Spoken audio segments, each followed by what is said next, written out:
Writer to Writer. I'm your host, Kat Filer, also known as KJ Filer, and my guest today is Gail Olmsted. She writes about quirky, lovable women in search of their happily ever after, second chances, do-overs, fresh starts. Her first visit to Sedona, Arizona, prompted her to start writing Jeep Tour, her first novel. She fell in love with the red rocks and blue sky. Gail's second novel, Guessing at Normal, is a rock and roll love story. Driving on the Left is a romantic sequel of sorts to Jeep Tour, but based in Ireland. She decided to follow up Guessing at Normal with Second Guessing because she was looking for a happily ever after for her main character, Jill. So good to see you, Gail. How are you doing? Thank you. It's so nice to be here, Kat. I appreciate it. I'm doing well. Thank you. It's nice to see you in person. We've been talking, but haven't had a face-to-face yet, so that's really cool. This is from your bio. You said, our ability to reinvent ourselves is a beautiful thing, and I would love for you to speak to that. Sure. I can't say that I am an example of reinventing myself. Professionally, I've had writing as my third career. I was a marketing in the cable television telecommunications industry for years. And I loved it. I mean, I started right out of college. It was just so much growth opportunity. It was a wonderful, wonderful way to travel and just really hone my skills. I was from a small town and just not a very worldly person by any means. And so it was a great opportunity. And then when I had two small children, the travel was just too much. And I had taught a course once before, a marketing course for a local college. And my husband said, well, why don't you go back to teaching? And I thought, wow, that would be an interesting switch. So I cut my salary by about 80%. Oh, wow. Okay. I went, I started teaching on a full-time basis at a college in Springfield, Mass, near where I was living. And I taught marketing and business communications and advertising and social media and for years and years. And I loved it. I absolutely loved it. And I retired. It's 3 years now. Right at the beginning of COVID, I decided I was done working full time and traveling and not just traveling back and forth to work. So I decided I would write full time because I had been writing part time. And so it's worked out very nicely. So this is my third career, if you will. But I know so many people that have just literally started over, either following a divorce or a loss, a huge change in their lives. And it's just, to me, it's just wonderful to see people having a second chance or a third, even a third or fourth chance at doing something they love or finding someone that they want to be with. And I like writing about that because I think there's so much, it's unpredictable, what can happen. And I like that. Yeah. And did you always want to be a writer? No. No? My You're the second guest that I've interviewed who said I had no. Yeah. I had no, my closest, my best friend for she's gone unfortunately now, but my best friend for years always said, you always said you were going to write a book, because when I started Jeep Tour, I barely even told my husband that I was starting something, but I was just so inspired. And I my kids were a little bit older and I was like, okay, this is a good opportunity. And I just started writing. And I finally told my friend Lori, and she said, well, it's about freaking time. I said, what do you mean? She said, you always said you were going to write a book. And I said, I never said that. So that was our, I would tend to believe her memory more than mine. Mine is pretty bad. So I guess I did always want to write a book, but I never dreamed I'd be working on number 8 right now. So yeah. And then this is surprising to me because you're such a natural storyteller. So even your emails are so, It's really, it's like, oh wait, I'm gonna wait and read that in a minute because I'll read this other short one and then sit down and enjoy this one. So yeah, That yeah. was one of the things I liked about teaching is as I would, especially teaching marketing or business communications, it was just I did have stories from my own experience and from experience of of other people, and so I liked telling stories. I never, like I said, I never saw myself writing them. I never kept a journal. I never had a diary. I never Well, wrote anything except a grocery list. it So certainly suits you. You're doing yeah, very well for well, someone who thank you. didn't aspire all your life. So we would not guess that. Thank you. So let's start with a landscape of a marriage. This is the mostly true story of park builder Frederick Law Olmsted and his late brother's widow. Would you talk Yes. about that? Yeah. Yes. My husband is related to Olmsted. They're second cousins several generations back. And so I always and with my kids, we would visit a lot of the parks that he built, just all over North America, including Canada. Okay. Just amazing. And so it was part of the kids' legacy, and I felt it was mine too. And so I started trying to find out more about him, and there's dozens of very good books written about Frederick Law Olmsted, and I've read most of them and learned so much, but not a lot was told about his wife. And the more I looked into it, I just found her to be somebody that was so interesting. She was married to Frederick Law Olmsted's brother, younger brother, and very much in love. They had 3 children, and he died at the age of 32. Oh, So, as was fairly common back then, well, yeah. the older brother stepped up and married the widow and adopted her 3 children, and then together they had 4 more, and they were married for 44 years. Oh, So she was only 28 when all this took place, and I just thought I would just love to hear more about her story, and what if I can't find out more, I'll make it up.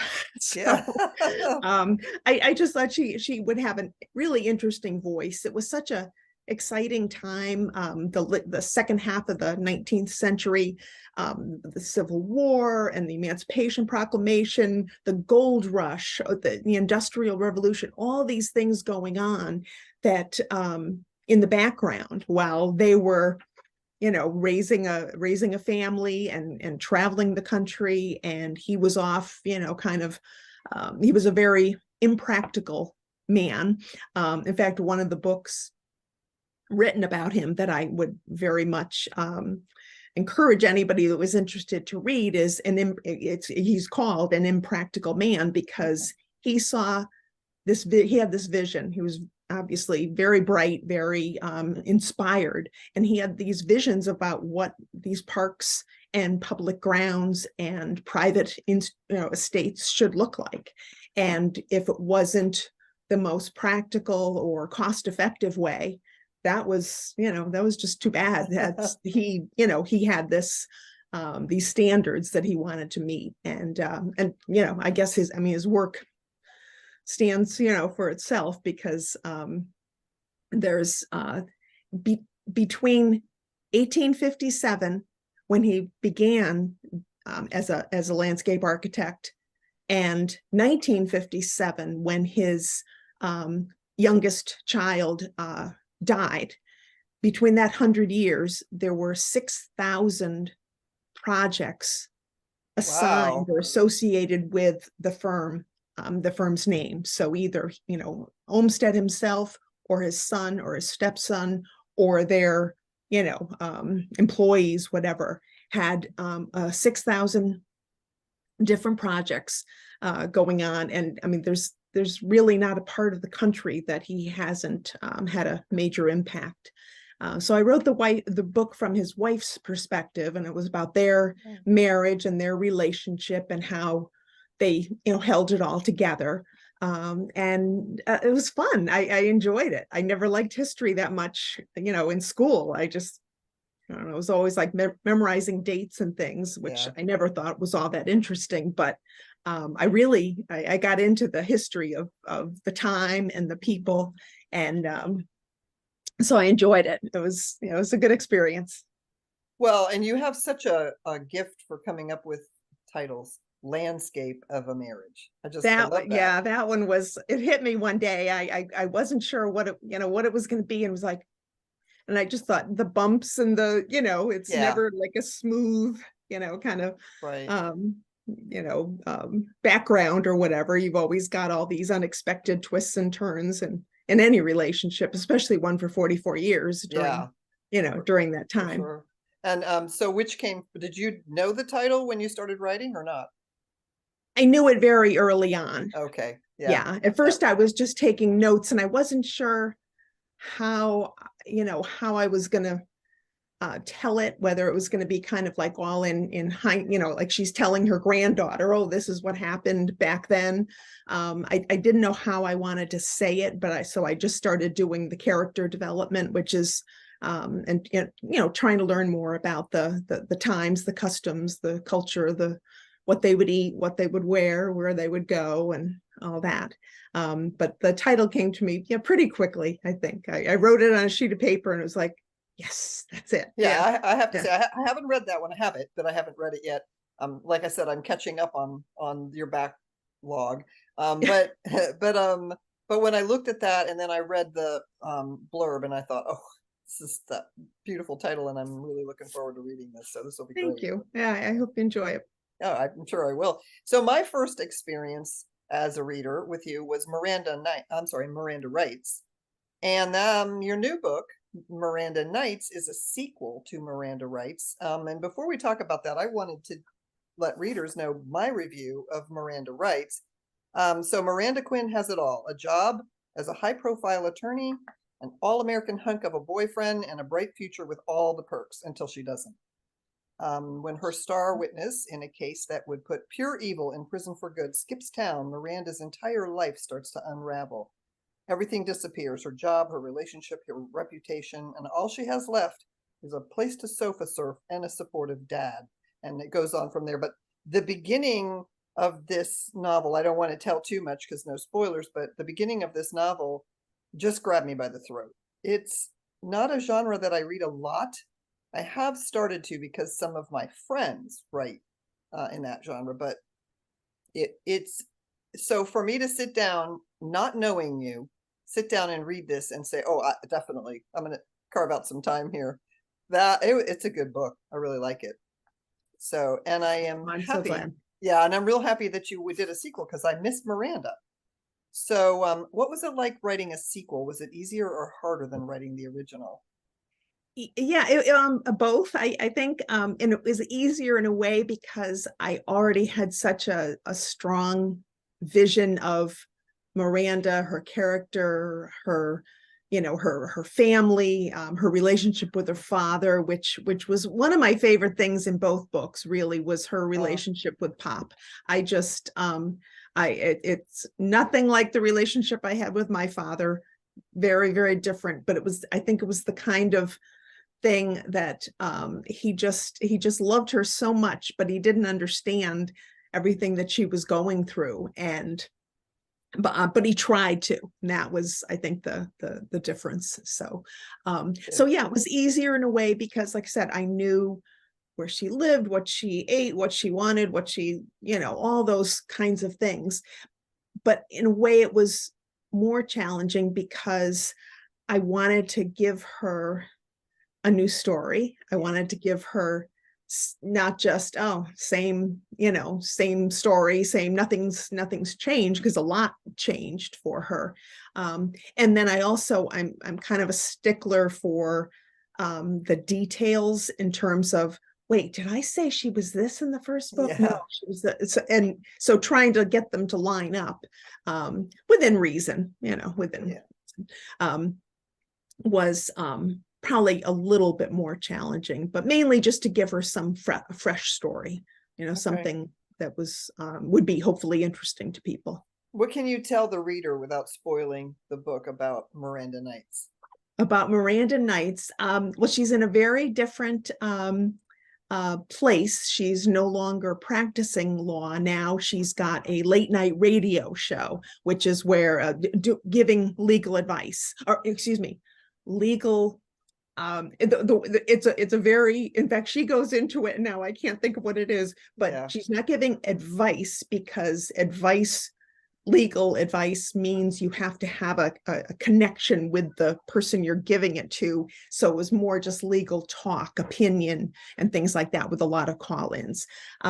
So, things are going just like a lot of our lives. Things are going, just great. She's happily married. She's in a good place, her family, her friends, everybody. And then one by one, things just start to fall apart. The main thing being she gets a kind of fanatical fan who is attempting to reach her, attempting to redeem her from her past sins. And he has a real axe to grind with Miranda from her past. And so trying to figure that out is a major part of the book. But then, there's also the daily life things, and other relationships and other people need her time and attention too. So it's like most of us, we're all just, trying to keep it, keep everything, all the balls in the air, I guess. Yeah. I love that you're writing another one, because when I fall in love with a character, the only place they live is in your world. And I was talking to somebody else about this. My husband does not understand when I go back and read a book. He says, "You've already read that. Why are you reading this?" Because I want to go visit my friends, and they're in there. Okay. So that's why. So if I'm reading your book again, it's because I really liked your characters and miss them. So you write both contemporary fiction and historical fiction. Do you have a preference? The contemporary fiction does come to me much more naturally. I think if I have a strength in writing, it's dialogue. I love dialogue between Miranda and her best friend, or her and her husband. There's always a little repartee, a little just the chemistry and the relationship itself just kind of gets exposed through the way they communicate with each other. Yeah. So I really, and of course, contemporary dialogue comes much more naturally to me than, I think the challenge for me with historical is keeping it authentic sounding without sounding too stiff. So you can't have like too many contractions, because it was a more proper way of speaking, but yet the reader is still trying to get through this whole thing. So there has to be, in my opinion, a balance between using the terms and expressions correctly, but also keeping it so that people can read it. Because unlike like Shakespeare, I mean, it doesn't it didn't age well. Again, in my opinion, great fighter, but a lot of it is hard to swallow. Yeah. And I think readers are looking for a story for people they can connect with.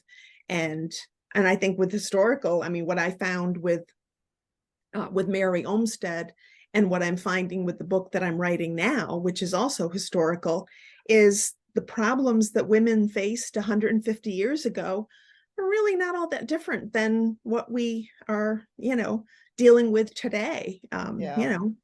Balancing family and work, and your own personal goals, and not losing yourself in a relationship, or in a in a role as a parent or whatever. So I think a lot of it is, there's a lot of parallels between what they were dealing with and what we are. Yeah. Which I don't know if that's good or bad. No, and I think it's good. And well, so do you enjoy the research or not? I mean, not having liked it in school, is it more fun I do. now? Yeah, I do. I like it a lot, actually. It's and sometimes I think, and somebody told me this a long time ago, with regard to research, whether you're working on your dissertation or a historical novel, at some point you have to say, okay, Yeah. I've done the research, start writing. Like it's tempting, I think, just to keep piling on the information. Because I mean that's it's not necessarily easy, but it's not as taxing as actually sitting down and trying to put it on paper. So but yeah, no, I do. I enjoy the research. Especially, like I said, that time the book takes place in a similar point in history. And so I found that to be a very interesting, time before women had the right to vote, and so many changes going on in the late 1800s, early 1900s. So it's been fun. It's been Yeah. fun. I just wrote the end and sent it off to my beta readers. Oh, So okay. Makes me yeah, jealous. Wish I could be a beta reader. I will definitely be a reader and a reviewer. I'm good about that. you're so good about that, and you're Oh, having me thanks. on to talk about it. So Yeah, well, and I'll remind everybody at the end here. So what genre as a reader do you enjoy reading? I I like it all. I mean, I do like historical fiction. A lot of the books that I've read in the last couple years, a lot of the World War II era, um, the engineer's wife, the other Carnegie, or the other Einstein, Carnegie's Maid, The Personal Librarian, all these books that are based on the lives of real people, and women that you just didn't ever hear of before. Um, and so I do like that, but I also I love suspense. Yeah. Uh, not like Agatha Christie mysteries, but just a good suspense, thriller, no monsters, no aliens, no time travel or anything, just a good old fashioned, who's in the attic and Yeah. Yeah. what are they going to do? Something you want to So, figure yeah, out. but I read everything, Yeah. honestly. Well, that's good. How has your publishing journey been so far? Oh, Yeah. journey is definitely the right word for it. I wrote Jeep Tour. It was 10 years ago, and I just thought, okay, I've written this book. Who's going to put it out there for me? Didn't know a thing. Didn't know. I mean, barely knew social media other than keeping contact with my friends or whatever. But so I learned the hard way that when the answer to the question, who's going to publish my book, was no one. You are. Oh, So I did self-publish it. And when it sat there, and I thought it was a good story. I liked it. I was pleased with it. I was pleased I had a book out there in the world, but it was not it was not turning anybody on or causing anybody to stay up all night and read the story. But I did find a publisher for my second book, and they published Guessing at Normal, and they wanted to republish Jeep Tour for me, oh, which I thought, oh, good, keep them both in the same, yeah. house. And that was going well. And then they went out of business. Oh, We got a call on a Friday afternoon saying, oh yeah, we're shutting down, and good luck to everybody. Get your rights back, and so that just had me reeling. And I already had a third book that was ready to go with them, so I had to get the rights to all three books back, which was really more difficult and annoying than I thought it should have been. But and then for my fourth book, so I self-published the three of them, and for my fourth book, I got a new publisher based in New York, and was very excited about it. And about 6 months after my fourth book was published, they went out of business. oh So like, no. this is crazy. So I self-published the fourth one. And so now I had four books out there. But for landscape, I just knew it was going to be more of a special book. And I just didn't want to take the chance. So I really dug deep to try to find the right home, for it. And came across Black Rose Writing, and the timing was great. I liked what I saw. I liked their turnaround was speedy. The owner will, you email him at 6 o'clock in the morning East Coast time, and out in Texas he's responding back in a very short period of time. So I thought they were going to take good care of the book. And so they've also published Miranda Rights and Miranda Nights, and they are going to publish the historical novel that I'm working on next June. And also there's going to be a third Miranda story. Oh, good. Third and final. I think 3 is like the magic number for me. I don't think I could, I never say never, but 3's gonna be it. So it's been nice. And it's been nice working with Black Rose and just meeting, authors like yourself. It's just the nicest group. Support really and advice and suggestions and feedback. I think that's the nice thing about books, because if somebody reads a book and they like it, they'll read another book. Yes. And so it's not like we're competing with each other, even in the same genre, because heavy readers, they'll read a number of books in the same genre. So I think that's what's nice about working with other authors is, again, there's no competition, maybe for a contest or something like that. But for the reader, I recommend other Black Rose, author books all the time, within my book club and my, just my friends. It's easy to do, I'm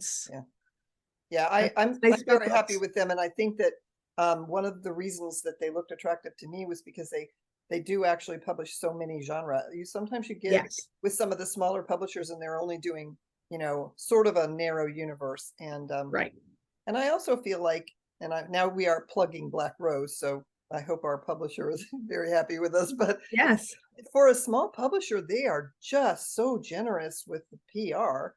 And that is such a monster anyway, but they're really on your side. They don't just, but also I have not yet come across a Black Rose author where I wondered why did they publish that one? They're all good. They've got a very good eye for talent. So in such the diversity, I mean, some of the some of the titles or the covers or the blurbs or whatever don't necessarily grab me, but I've read books by other authors that have just been phenomenal, and it's so nice to be part of that community. That sounds so corny, but I don't know. I guess it does, but still. And so to readers, if you if mystery and thrillers or whatever is not your thing, go look anyway, because you're very diverse anyway. I mean, you're going to hit a lot of different boxes for readers. But it's a good thing to go look at the catalog, because they are very good about what they put out. So would you have any advice to aspiring writers? Find a good editor.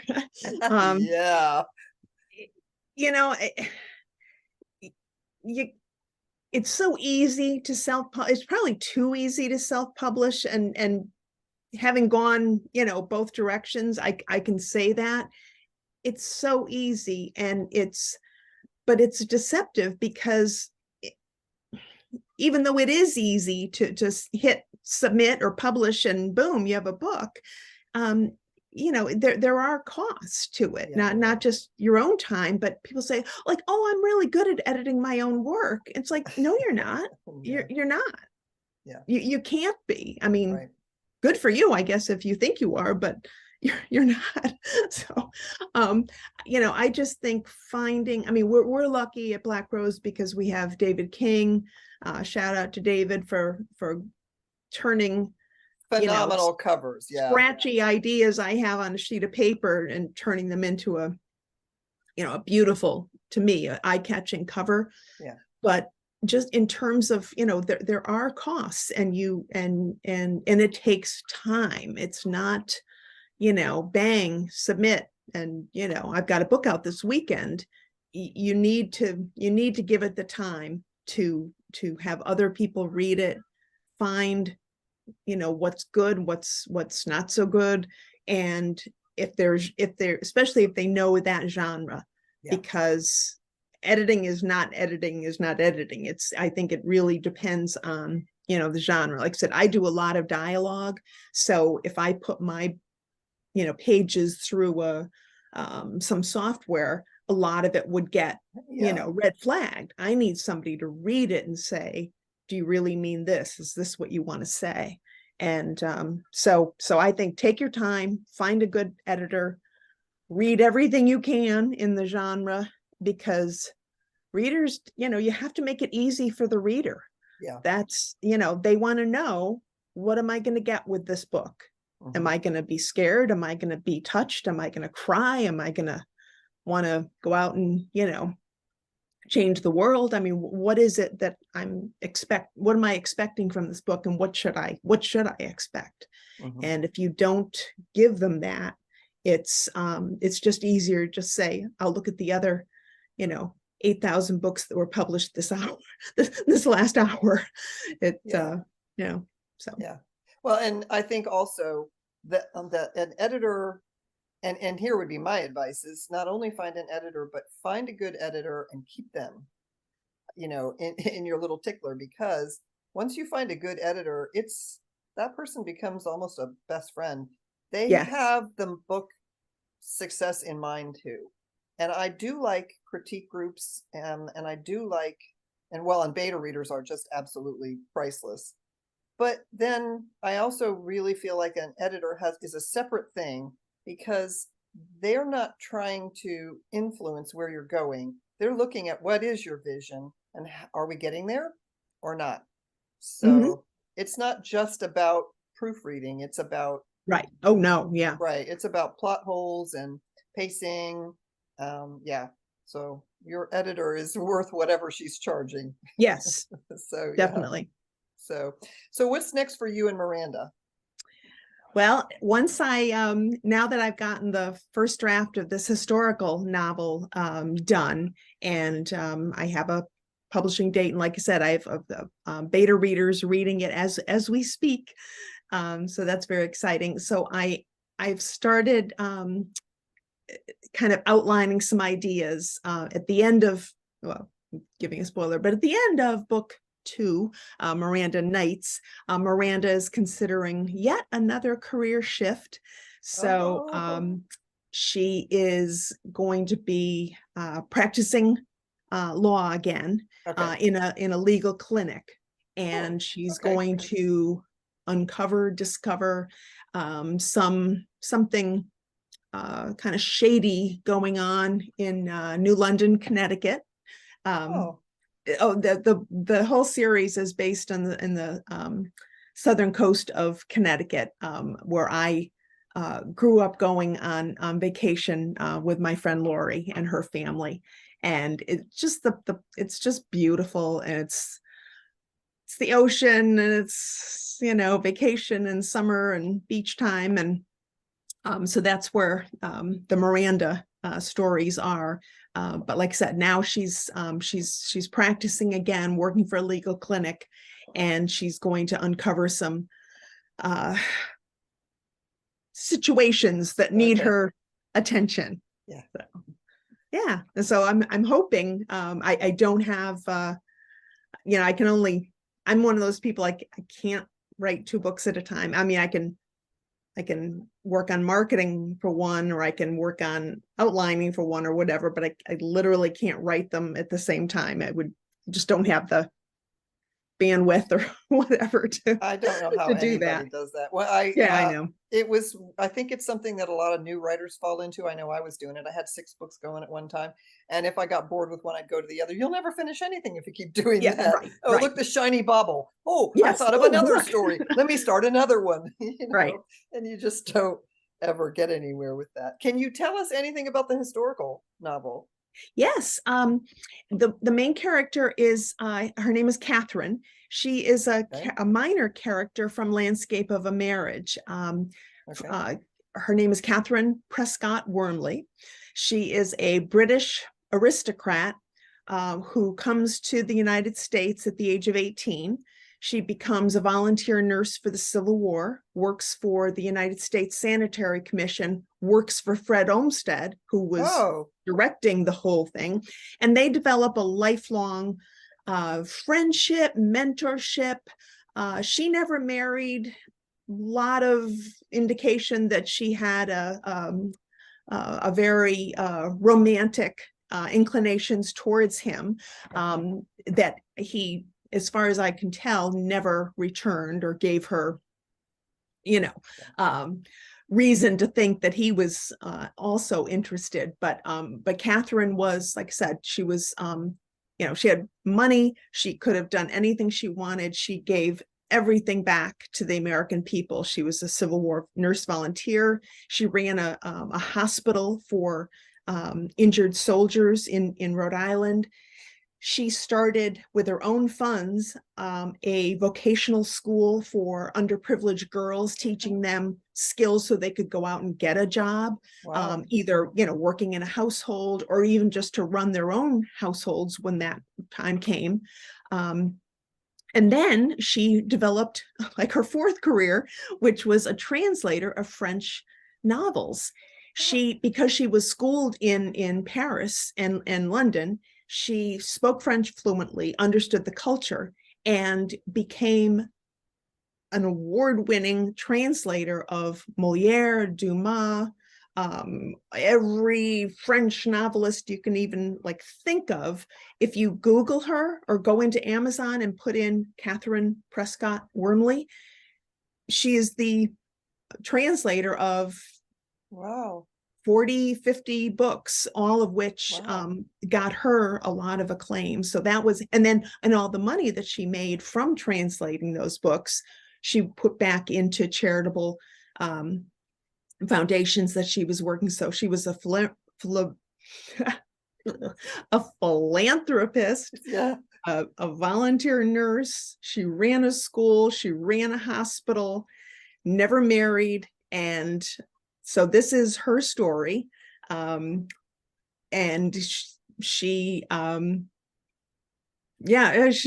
just, I don't know, I just love her because like I said, the first title was going to be An American Woman from England, which is a stupid title, but she was so American. But she was a British, she was born in England and raised there until she was 18. But when she came to the United States, she just saw a need for things, and she started her factory when she was still in her 20s. And they made flannel shirts for soldiers, and she got a grant from the US government to pay the wives and sisters and mothers of these soldiers so they would earn a wage while their loved one was off fighting the war, and made flannel shirts for them that they would then wear. So it was, and she made 50,000 of them during a single winter in Rhode Island. From her, she had first, it started with her home, and then she had a place that she, so she was just one of those people. She just kicked ass and just, she was just pretty, really interesting. So, and like I said, never married, never had children, just, had a very interesting life. So, so it's a historical novel with her as the main focus. So another strong female character. Yeah. From Gail. Yep. Seems to be a thing. Right. With and in a way, starting over another chance, because she just kept reinventing herself. If she didn't like where she was, she just started something else. And I love that. Yeah, I can tell, and you're very good at it. So this is good. Oh, thanks. Yeah. Just off the wall question. Pick a book and tell me who would play one of your characters if you could have it in this television or movie. Oh, I always thought my first book was Jeep Tour, and then the follow-up was Driving on the Left. And the main character's name is Jackie Sullivan. I also have named my cat Jackie because, Oh, you know, okay. but I always thought Kristen Wiig would play Okay. Jackie Sullivan. I love her. I think she's who I had a picture of her. Literally, like I have this little picture thing over Oh, here. I yeah. probably just screwed things up, but I have pictures and it's kind of like my inspiration, wall. And I had a picture of Kristen Wiig the whole time I was writing Jeep Tour So, because I just thought, she's quirky, she's pretty but not beautiful, she's funny, a little bit awkward maybe, and that's how I saw Jackie. So Kristen Wiig, if you are listening, yeah, you are welcome to audition for the role of Jackie there you Sullivan. go. I would be always, thrilled. I'm always interested to know if the author had somebody in mind. It's, it's, I had not done that, and a writing coach actually had me do it, and I thought, why am I doing this? And it really does kind of put that person, you can Yeah. see them moving and talking, and you got to be careful though that you don't pick up one of their characters instead if it's I if it's an know. actor or an actress, but Whoops. still, yeah. But yeah, I like that. It's an interesting thing, and I'm surprised when I'm talking to authors how many of them actually have somebody in mind. Oh So yeah, yeah. It's just, yeah, and either it's fun. yeah, and either existing or from before, but older. But yeah, so that's kind of cool. Miranda, I'm not sure about Miranda. Like I think of her in different ways. I think she could be played by a lot of different people. I have to think more about her. I just had such a strong image of her that I didn't need to associate it with somebody new. I think with Jeep Tour and with Jackie Sullivan, I was trying to develop that, and by Yeah, thinking about Kristen Wiig, I it gave me the character and the personality quirks and things like that I was looking for. yeah, So yeah. Well, I can understand that. So, has there a question that I haven't asked that you wish that I had? let's see. I can't think of anything off the No? top. Yeah, no, I mean it's what I've written, publishing, I like everything about the writing process. I really do. I like the first draft. I like I like before I even start writing, developing the characters and having, the place. I like doing the research. Even with contemporary novels, I'm researching stalking laws and things. Yeah, If you looked at my search yeah, history, you'd be like, she's a serial killer and a yeah, psychopath. yeah, So somebody needs to stop her. Um, but yeah, I do. I like the whole process. yeah, Yes. yeah. Well, and it shows. So, yeah.